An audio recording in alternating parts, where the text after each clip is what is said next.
Hello दोस्तों, जैसा कि हम सभी जानते हैं कि गीता हिंदुओं का पवित्र ग्रंथ है। इसका ज्ञान अमृत के समान है। इसके ज्ञान को किसने दिया, इसको लेकर काफ़ी चर्चा चल रहा है। कुछ धार्मिक गुरुओं का कहना है कि इसके ज्ञान को श्री कृष्ण ने दिया, लेकिन वास्तविकता ये है कि इसके ज्ञान को किसी और ने दिया। इस पूरे बात को जानने के लिए आप हमारे वीडियो को अंत तक देखें। इसके लिए आइए हम पहले देखते हैं दो धार्मिक गुरुओं के विचार। अब गीता में लेते हैं, देखिए भगवान गीता को तो कोई प्रभु डिनाई कर नहीं सकता। अब एक चीज ध्यान रखिएगा, यहाँ भगवान ने जहाँ अहम और माम का इस्तेमाल किया है वह कौन बोल रहे हैं? कृष्ण। कौन बोल रहे हैं? कृष्ण बोल रहे हैं। आजकल पता नहीं कैसी कैसी गीता लोगों ने निकाल दी कि नहीं गीता कृष्ण ने नहीं बोली थी। अब मूर्ख, हमने तो आज तक नहीं सुना। हमारे जितने आचार्य गण आदि शंकराचार्य जी से लेकर रामानुजा, माधवा, निम्बार का, विष्णु स्वामी, इन सबने कहा है कि गीता किसने बोली है। और ये टटपुंज जी पता नहीं कहां से आ गए, कहते हैं कि गीता कृष्ण भगवान ने नहीं बोली।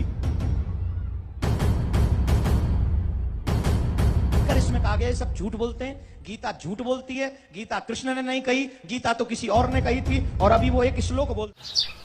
आइए अब हम देखते हैं संत रामपाल जी महाराज के विचार, जो कि गीता के बारे में एकदम सत्य बताते हैं कि गीता का ज्ञान वास्तव में किसने दिया, वह कौन है और उसका पूरा। पुणात्मा, ये गीता ज्ञानदाता ब्रह्म है।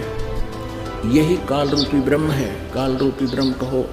और ये ब्रह्मा, श्री ब्रह्मा जी, श्री विष्णु जी, श्री शिव जी के पूज्य पिताजी हैं और दुर्गा इनकी माता है। और ये पवित्र हिंदू धर्म के ये नकली गुरु आचार्य है। आज तक हमारे सिलेबस को नहीं हमें समझा सके। ये बिल्कुल अज्ञानी हैं, तत्वज्ञानहीन पुरुष हैं। इनसे जान बचाओ अपनी और छुटकारा पाओ इनसे और अपना कल्याण कराओ। इस दास के पास आओ। अब आपको ये स्पष्ट करते हैं कि ये काल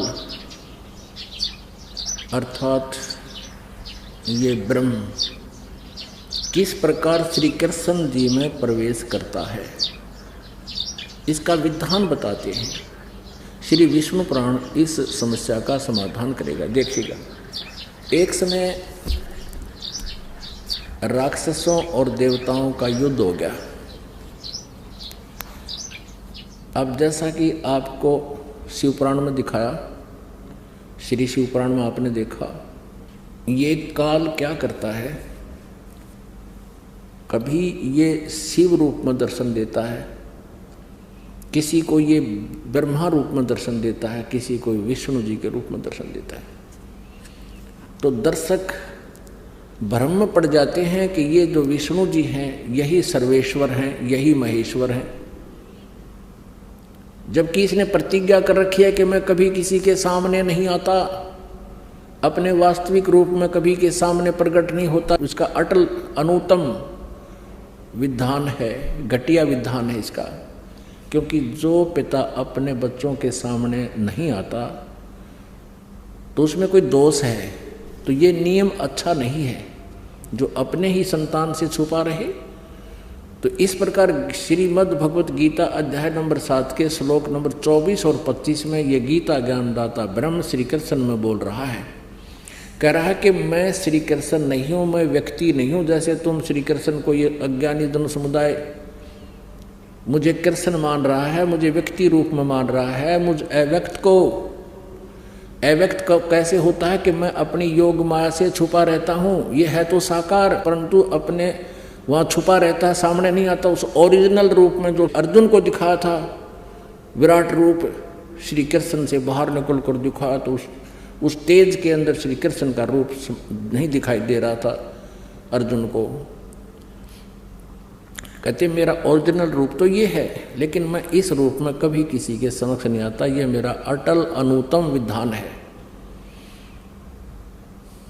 अविनाशी अनुतम। अनुतम मन घटिया। और मैं अपनी योग माया से छुपा रहता हूँ। जैसे सूर्य के सामने बादल आ जाते हैं, उसमें बादल आने से, बीच में आ जाने से सूर्य अव्यक्त होता है, हम देख नहीं सकते, लेकिन विद्यमान है, बादलों से छुपा हुआ है। ऐसे ही ये सशरीर है, ये काल रूपी ब्रह्म, ये निराकार नहीं है, ये साकार है, मनुष्य सदृश इसका शरीर है, लेकिन बहुत विकराल रूप है इसका। तो ये कहता मैं अपनी योग माया से छुपा रहता हूँ। तो इससे पहले फिर थोड़ा सा कंसेप्ट ये श्रीमद् भगवद गीता ही आपको दिखाते हैं। 7वें अध्याय के 24 और 25 में ये कति स्पष्ट हो जाता है। ये खुद कहता है कि मैं कभी किसी के सामने अपने ओरिजिनल रूप में नहीं आता, ये छुपा रहता है। ये देखिएगा श्रीमद् भगवद गीता, गीता प्रेस गोरखपुर से प्रकाशित है। जयदयाल गोविंद का इसके अनुवादक हैं। अध्याय नंबर 7, ये है 24। इसमें अव्यक्त व्यक्तिम आपनम मन्यते माम अबुधे परम भावम अजानतम अजानंत मम अव्यम अनुतमम। अनुतम माने घटिया होता, घटिया। और ये अज्ञानी इसको अति उत्तम या कहते हैं जो सामान्य सा हो। ये मूर्ख बना रहे अपने को। अनुत्तम माने सामान्य का क्या मतलब? कति अश्रेष्ठ, घटिया। अब क्या अनुवाद किया? बुद्धिहीन पुरुष मेरे अनुतम अविनाशी। अनुतम माने घटिया, अविनाशी, अटल। ये मेरा घटिया अटल परम भाव है, न जानते हुए। अव्यक्तम माम व्यक्तिम आपनम मनन्ते। हम संस्कृत भी पढ़ सकते हैं क्योंकि ये नागरी लिपि है। इनके अज्ञान से भी हम हटकर अनुवाद स्वयं भी कर सकते हैं अब, क्योंकि हम शिक्षित हैं। इनकी बातों पर विश्वास नहीं करेंगे। जहाँ तक ठीक किया वो ठीक मानेंगे। अव्यक्तम, मुझ अव्यक्त को, मन इंद्रियों से परे मुझ सच्चिदानंद घन परमात्मा को मनुष्य की भांति। यह अव्यक्त माने मुझे अव्यक्त को, जो मैं अव्यक्त हूँ। अव्यक्त माने छुपा हुआ हूँ। मुझे व्यक्तिम, व्यक्ति भाव को प्राप्त हुआ मानते हैं, मुझे कृष्ण मान रहे हैं। गीता के अंदर कहता आई एम नॉट कृष्ण। इसका सीधा अर्थ है मैं मनुष्य नहीं हूँ, जैसे तुम कृष्ण को मनुष्य देख रहे हो। मैं आगे देखो, फिर यहाँ स्पष्ट करता है 25 में, अपनी योग माया से छुपा हुआ मैं सबके प्रत्यक्ष नहीं होता, मैं सबके सामने नहीं आता, किसी के अंदर बढ़कर बोलता हूँ।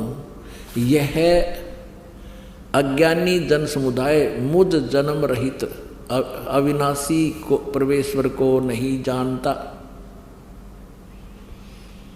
अब देखो स्पष्ट कर दे, ये अज्ञानी जन समुदाय मुझे जानता ही नहीं, और मैं तो छुपा रहता हूँ, मैं किसी के सामने नहीं आता। ये क्या करता है?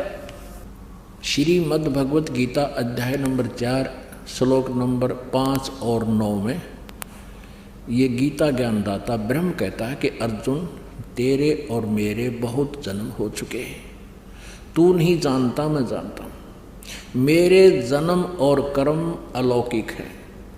अब इसके कर्म कैसे अलौकिक है? ये ऐसे अलौकिक हैं, ये किसी के सामने अपने वास्तविक रूप में नहीं आता। या तो किसी के अंदर प्रवेश करके बोलता है, भूत की तरह, प्रेत की तरह, जैसे श्री कृष्ण में बोल गया। और कर्म इसके हैं ऐसे जो उनमें प्रवेश करके अपना जो करना है इसने कर देता है, उन्हीं के शरीर को प्रयोग करता है, बॉडी को प्रयोग करता है। और या फिर किसी को ब्रह्मा के रूप में, किसी को विष्णु जी के रूप में, किसी को शिव जी के रूप में दर्शन दे देता, अपने ओरिजिनल रूप में ये किसी के समक्ष नहीं आता। श्रीमद् भगवत गीता अध्याय नंबर 11 के श्लोक नंबर 47 में ये गीता ज्ञानदाता कहता है, और 48 में, कि मेरा ये रूप है वास्तविक, विराट रूप तू देख रहा है, और मेरे इस रूप के दर्शन पहले किसी ने नहीं किए, तेरे अतिरिक्त कोई नहीं कर सकता, ना पहले किए और ना आगे कर सकता। और न ही वेदों में वर्णित विधि से, न जप से, न तप से, न क्रियाओं से, किसी भी प्रकार से मेरे वास्तविक रूप का दर्शन नहीं कर सकते। अपने आत्माओं, यहाँ ये भी स्पष्ट हो गया कि गीता ज्ञानदाता श्री कृष्ण जी नहीं है, क्योंकि श्री कृष्ण जी तो अपना विराट रूप कौरवों पांडवों की सभा में पहले दिखा चुके हैं। तो यहाँ ये कहते कि मेरे तेरे अतिरिक्त ये मेरा वास्तविक रूप, विराट रूप किसी ने पहले नहीं देखा।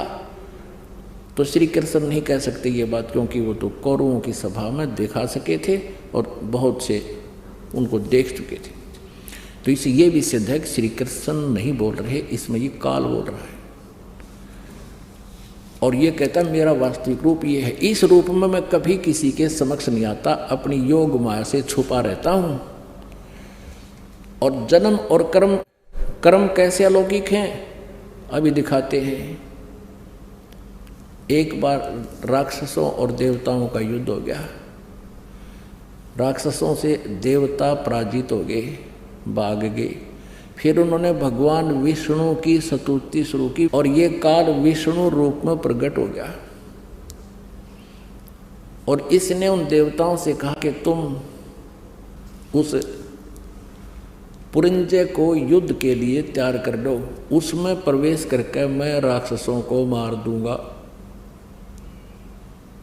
अब देखिएगा श्री विष्णु पुराण इसका है प्रमाण। ये देखिएगा श्री विष्णु पुराण गीता प्रेस गोरखपुर से प्रकाशित है।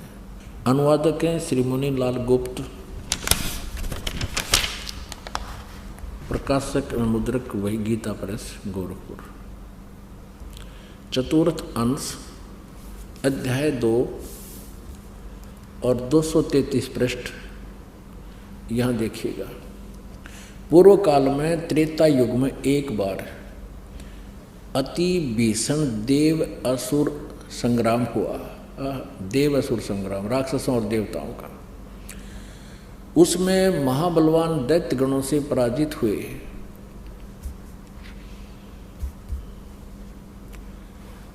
देवताओं ने भगवान विष्णु की आराधना की। अब ये स्तुति तक कर रहे हैं विष्णु जी की, आ गया विष्णु रूप धारण करके ये काल।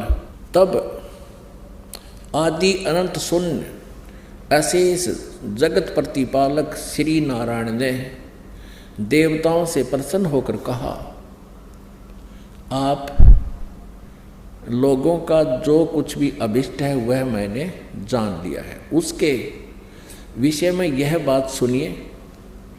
राजर्षि ससाद का जो पुरंजय नामक पुत्र है, उस अक्षत्रिय श्रेष्ठ के शरीर में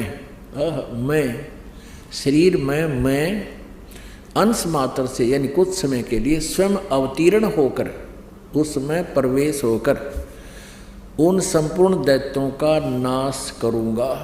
अतः तुम लोग पुरंजय को दैत्यों के वध के लिए तैयार कर लो, उसको खड़ा कर लो युद्ध के मैदान में, फिर मैं जानूं मेरा काम जाने।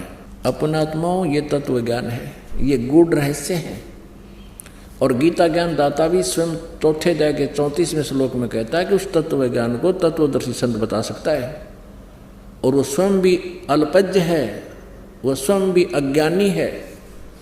कहता मुझे इसका ज्ञान नहीं, इसलिए तो संतों के लिए छोड़ दिया, तत्वदर्शी संत के लिए। और आज तक ये हमारे ब्राह्मण ऋषि गुरु महर्षि सतयुग से लेकर आज तक ये नहीं बता सके हमें ये तत्व ज्ञान। ये सभी अज्ञानी थे। अपनात्माओं ये बड़ी कटु कुनीन है, ये एक ऐसी टेबलेट है और इस कुनीन को खाए बिना यू मलेरिया रूपी अज्ञान हटाए को नहीं।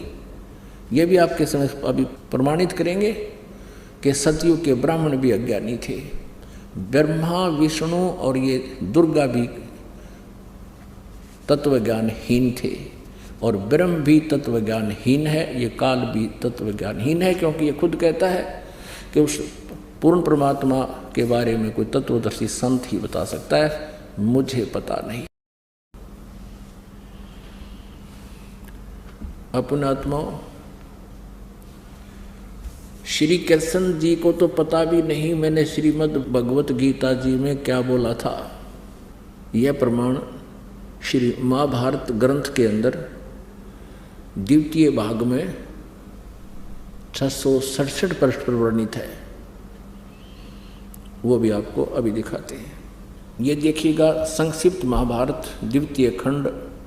संपादक तथा संशोधक हैं दयाल गोविंद का गीता प्रेस गोरखपुर। प्रकाशक मुद्रक हैं गीता प्रेस गोरखपुर। इसके 667 पृष्ठ पर आप देखिएगा, ये 667 पृष्ठ पे है। जन्मे जय ने पूछा, ब्राह्मण, शत्रुओं का नाश हो जाने के बाद जब महात्मा श्री कृष्ण और अर्जुन सभा में बैठकर वार्ता कर रहे थे, उस समय उनमें क्या बातचीत हुई? वैशंपायन जी ने कहा, राजन, श्री कृष्ण के सहित अर्जुन ने जब अपने राज्य पर पूरा अधिकार प्राप्त कर लिया तो वे दिव्य सभा भवन में आनंद के साथ रहने लगे। एक दिन सज्जनों से घिरे हुए वे दोनों मित्र स्वेच्छा से घूमते हुए सभा मंडप के ऐसे बाग में पहुंचे जो स्वर्ग के समान सुंदर था। पांडुनंदन अर्जुन श्री कृष्ण के साथ रहकर बहुत प्रसन्न थे।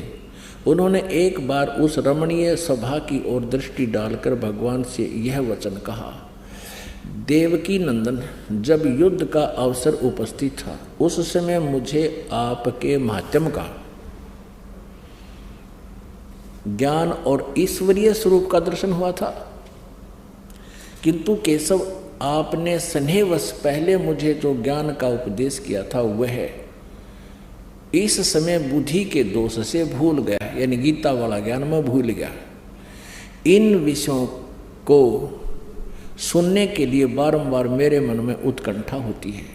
इधर आप जल्दी ही द्वारका जाने वाले हैं, अतः पुनः वह सब विषय मुझे सुना दीजिए, यानी गीता जी, श्रीमद् भगवत गीता का ज्ञान मुझे फिर सुना दिए। वैशंपायन जी कहते हैं, अर्जुन के ऐसे कहने पर वक्ताओं में श्रेष्ठ महातेजस्वी भगवान श्री कृष्ण ने उन्हें गले से लगाकर इस प्रकार उत्तर दिया। श्री कृष्ण बोले, अर्जुन, उस समय मैंने तुम्हें अत्यंत गोपनीय विषय का श्रवण कराया था। आप अपने स्वरूप भूत धर्म सनातन पुरुषोत्तम तत्व का परिचय दिया था और नित्य लोकों का भी वर्णन किया था, किंतु तुमने जो अपनी नासमझी के कारण उस उपदेश को याद नहीं रखा। यह जानकर मुझे बड़ा खेद हुआ है।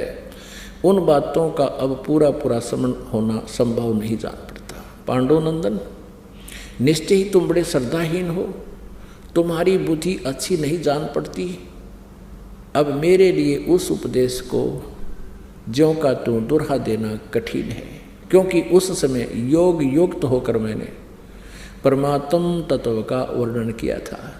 अब पुण्यात्माओं, श्री कृष्ण जी अर्जुन के ऊपर तो डांट लगा रहा है, उसको धमका रहा है कि तूने उस ज्ञान को जो मैंने सुनाया था गीता वाला, तूने याद क्यों नहीं रखा? तू बड़ा श्रद्धाहीन है, तेरी बुद्धि अच्छी नहीं है। और फिर स्वयं कहते हैं, मैं अब दोबारा उसको ज्यों का त्यों नहीं बता सकता। अरे वक्ता नहीं बता सकता, श्रोता याद रख ले।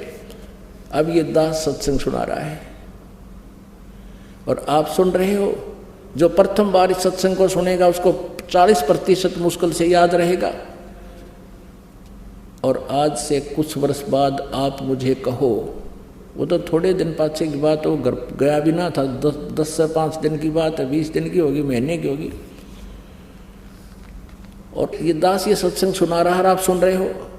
आप 40% याद नहीं रख सकते इस सत्संग को। और फिर आप कहो कि हमें वो सत्संग सुनाना उस दिन आपने बताया था, सुनाया था प्रथम दिन बरवाला के अंदर। और मैं तुम्हें ये कहूँ कि तुम बड़े बुद्धिहीन हो, बड़े श्रद्धाहीन हो, तुमने वो सत्संग याद क्यों नहीं रखा? अब मैं दोहरा नहीं सकता। ये कोई न्याय संगत बात है? इससे सिद्ध है कि मैं स्वयं नहीं बोल रहा हूँगा, मेरे अंदर कोई भूत बोल गया तब मैं ऐसी बात कह सकता हूँ।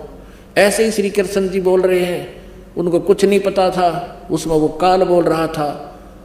और फिर क्या पली देते हैं श्री कृष्ण जी कि उस समय मैं योग युक्त हो गया था। अरे इसे बुरे समय में जब चारों तरफ तलवारें चमक रही हो वहाँ तो योग युक्त हो गया। अब पीस प्लेस पे, अब शांति प्रिय स्थान है, कोई दिक्कत नहीं। अब योग युक्त होने में के बिजली पड़े थी। अब क्या समस्या थी उनको? तुरंत फिर हो जाता, फिर सुना देता। योग युक्त होने की जरूरत, जिसने ज्ञान है वो तो पट्टापट बोल लेगा और सुना देगा। कहने का भाव ये है कि श्री कृष्ण जी को कुछ भी पता नहीं गीता में उन्होंने बोलिया क्या था। तो पुण्यात्माओं,